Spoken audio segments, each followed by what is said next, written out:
श्री शिवाय नमस्तुभ्यं। अर्थ पूर्णमासी व्रत कथा। द्वापर युग में एक समय की बात है कि यशोदा जी ने कृष्ण जी से कहा, हे कृष्ण, तुम सारे संसार के उत्पन्न करता, पोषक तथा उसके संहार करता हो। आज कोई ऐसा व्रत मुझसे कहो जिसके करने से मृत्यु लोक में स्त्रियों को विधवा होने का भय न रहे, तथा यह व्रत सभी मनुष्यों की मनोकामनाएं पूर्ण करने वाला हो। श्री कृष्ण कहने लगे, हे माता, तुमने अति सुंदर प्रश्न किया है। मैं तुमसे ऐसे ही व्रत को सविस्तार कहता हूँ। सौभाग्य की प्राप्ति के लिए स्त्रियों को द्वात्रिंशक अर्थात 32 पूर्णिमाओं का व्रत करना चाहिए। इस व्रत के करने से स्त्रियों को सौभाग्य संपत्ति मिलती है। यह व्रत अचल सौभाग्य देने वाला एवं भगवान शंकर के प्रति मनुष्य मात्र की भक्ति को बढ़ाने वाला है। यशोदा जी कहने लगी, हे कृष्ण, सर्वप्रथम इस व्रत को मृत्यु लोक में किसने किया था, इसके विषय में विस्तार पूर्वक मुझसे कहो।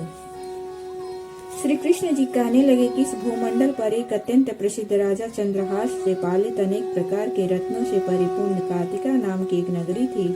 वहाँ पर धनेश्वर नाम का एक ब्राह्मण था और उसकी स्त्री अति सुशीला रूपवती थी। दोनों ही उस नगरी में बड़े प्रेम के साथ रहते थे। घर में धन धान्य आदि की कमी नहीं थी। उनको एक बड़ा दुख था कि उनकी कोई संतान नहीं थी। इस दुख से वह अत्यंत दुखी रहते थे। एक समय एक बड़ा तपस्वी योगी उस नगरी में आ गया।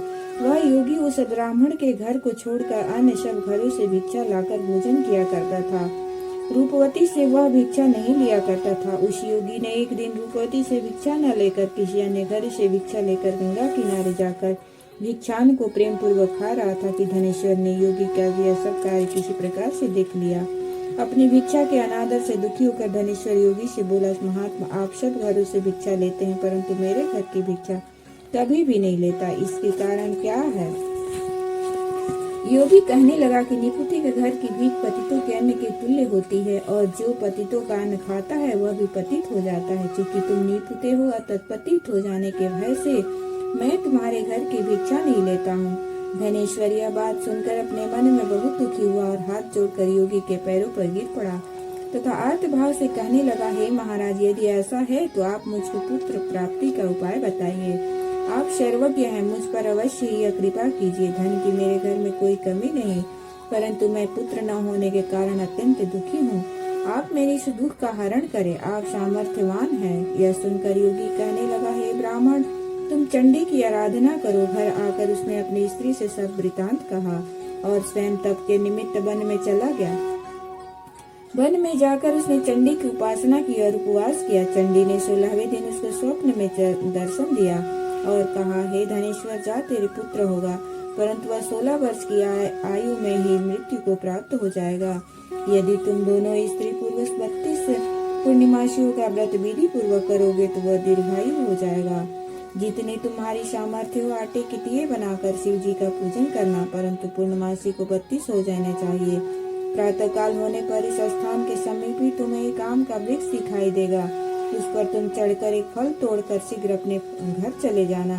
अपनी स्त्री से सब वृतांत कहना। ऋतु स्नान के पश्चात वह स्वच्छ होकर श्री शंकर जी का ध्यान करके उस फल को खा लेगी। तब शंकर भगवान की कृपा से उसको गर्भ हो जाएगा।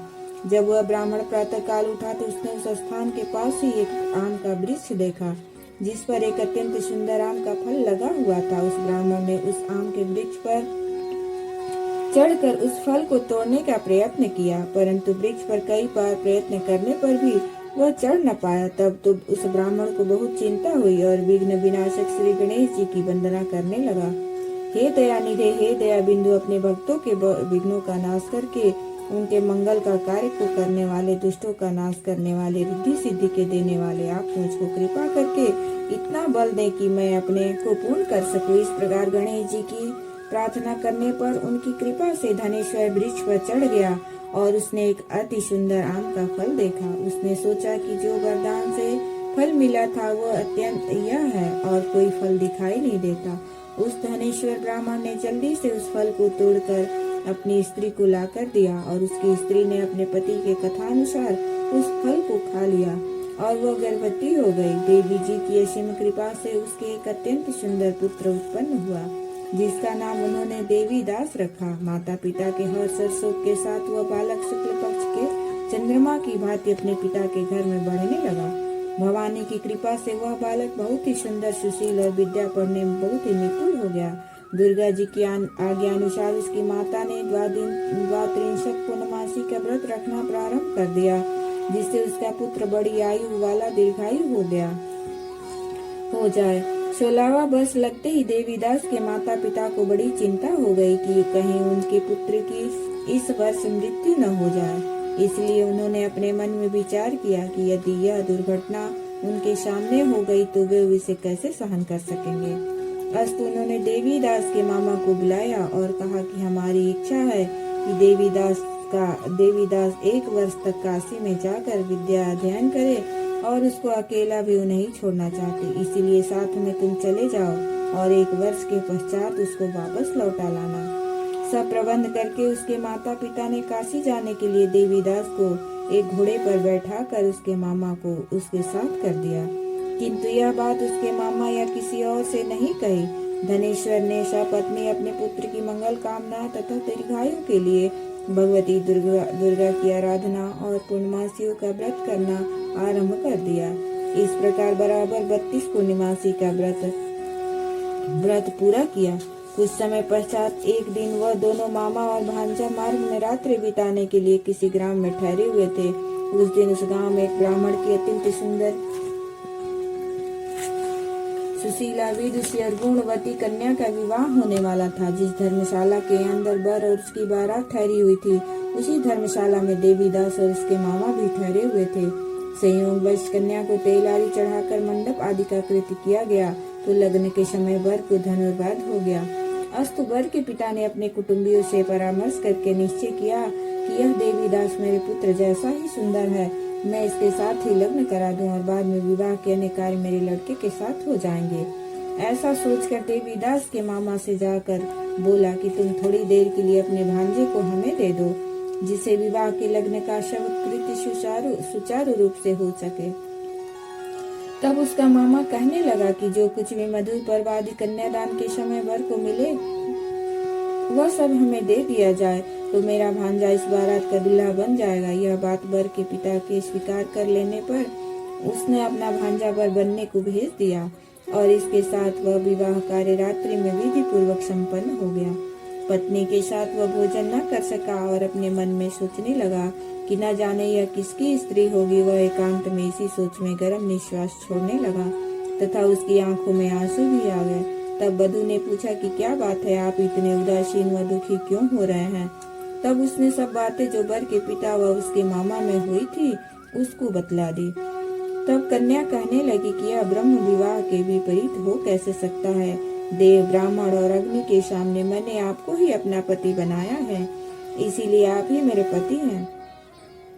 मैं आप ही की पत्नी रहूंगी, किसी अन्य की कदापि नहीं। तब देवीदास ने कहा ऐसा मत करिए, क्योंकि मेरी आयु बहुत थोड़ी है, मेरे पश्चात आपकी क्या गति होगी। इन बातों को अच्छी तरह विचार लो। परंतु वह दृढ़ विचार वाली थी, बोली कि जो आपकी गति होगी वही मेरी गति होगी। हे स्वामी, आप उठिए और भोजन करिए, आप निश्चय ही भूखे होंगे। इसके बाद देवीदास और उसकी पत्नी दोनों ने भोजन किया तथा शेष रात्रि भी वे सोते रहे।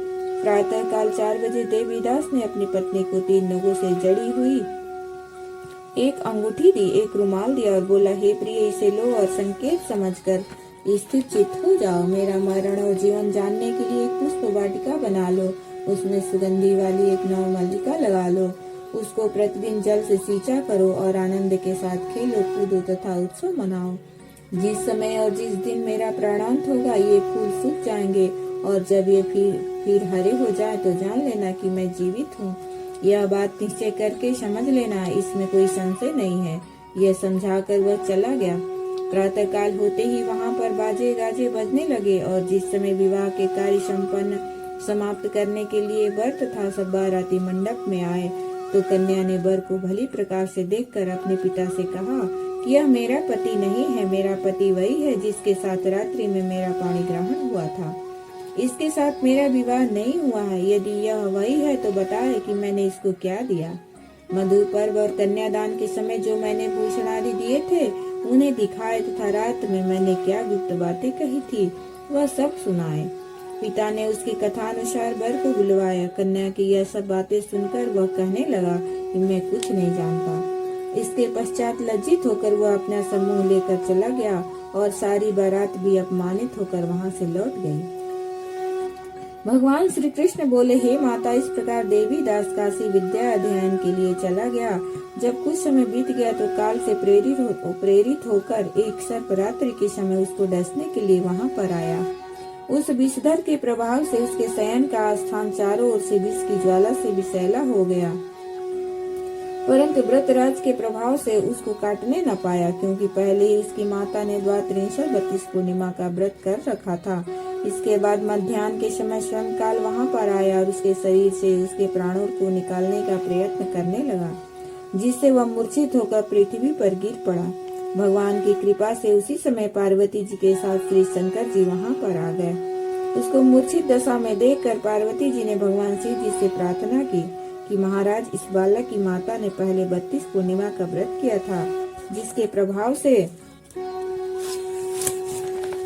भगवान आप इनको प्राण दान दे। भवानी के कहने पर भक्त वत्सल भगवान श्री शिव जी ने उसको प्राण दान दे दिया। इस व्रत के प्रभाव से ही काल मृत्यु को छोड़ देना पड़ा और वह स्वस्थ होकर बैठ गया। उधर उसकी स्त्री उसके काल की प्रतीक्षा किया करती थी। जब उसने देखा कि उस पुष्प वाटिका में पत्र पुष्प कुछ भी नहीं रहे तो उसको अत्यंत आश्चर्य हुआ, और जब वह वैसे ही हरी भरी हो गई तो वह जान गई कि वह जीवित हो गए हैं। यह देखकर वह बहुत प्रसन्न मन से अपने पिता से कहने लगी कि पिताजी, मेरे पति जीवित हैं, आप उनको ढूंढिए। जब 16वां वर्ष व्यतीत हो गया तो देवी दास भी अपने मामा के साथ काशी से चल दिया। इधर उसके ससुर उसको ढूंढने के लिए अपने घर से जाने वाले ही थे। वह दोनों मामा भांजे वहां पर आ गए। उसको आया देखकर उसका ससुर बड़ी प्रसन्नता के साथ अपने घर में ले आया। उस समय नगर के निवासी भी वहां इकट्ठे हो गए और सबने निश्चय किया कि अवश्य इसी बालक के साथ इस कन्या का विवाह हुआ था।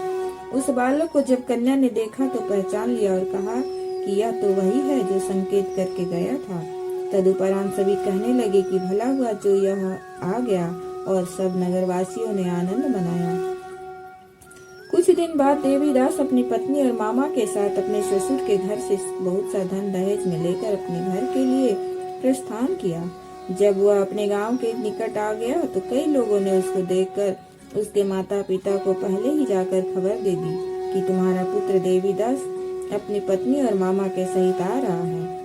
ऐसा समाचार सुनकर पहले तो उसे विश्वास ही नहीं हुआ, किंतु जब और लोगों ने भी आकर उनकी बात का समर्थन किया तो उनको बड़ा आश्चर्य हुआ। लेकिन थोड़ी देर में देवीदास ने आकर अपने माता पिता के चरणों में अपना सिर रखकर प्रणाम किया और उसकी पत्नी ने अपने सास ससुर के चरणों का स्पर्श किया तो माता पिता ने अपने पुत्र और पुत्र वधू को अपने हृदय से लगा लिया और दोनों की आंखों से प्रेमाश्रु बह चले। अपने पुत्र और पुत्र वधू के आने की खुशी में धनेश्वर ने बड़ा भारी उत्सव किया और ब्राह्मणों को बहुत सा दान दक्षिणा देकर प्रसन्न किया।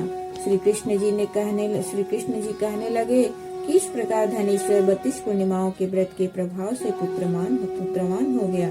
जो भी स्त्रियां इस व्रत को करती हैं वे जन्म जन्मांतरों में वैधव्य का दुख नहीं भोगती और सदैव सौभाग्यवती रहती है। यह मेरा वचन है, इसमें कोई संदेह नहीं है। यह व्रत पुत्र पौत्रों को देने वाला तथा संपूर्ण मनोकामनाओं को पूर्ण करने वाला है। द्वात्रिंशी पूर्णिमाओं के व्रत करने से व्रती की सब इच्छाएं भगवान शिव जी की कृपा से पूर्ण हो जाती है। इति श्री पूर्णमासी व्रत कथा समाप्त।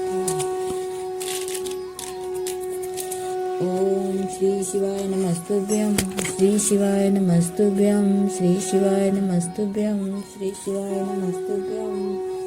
ओम भूर्भुवस्सुः तत्सवितुर्वरेण्यं भर्गो देवस्य धीमहि धियो न प्रचोदयात्। ओम जय विघ्नेश्वराय वरदाय सुरप्रियाय लंबोदराय सकलाय जगद्गीताय नागाननाय सत्यज्ञ विभूषिताय गौरीसुताय गणनाथ नमो नमस्ते।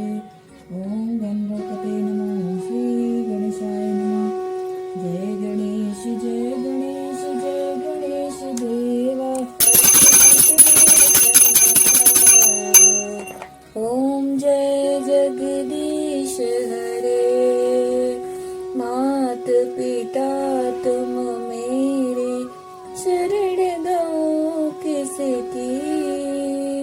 स्वामी शरण गऊं किसकी, तुम बिन और न दूजा, आस करूं जिसकी। ओम जय जगदीश हरे, तुम पूर्ण परमात्मा, तुम अंतर्यामी, स्वामी तुम अंतर्यामी।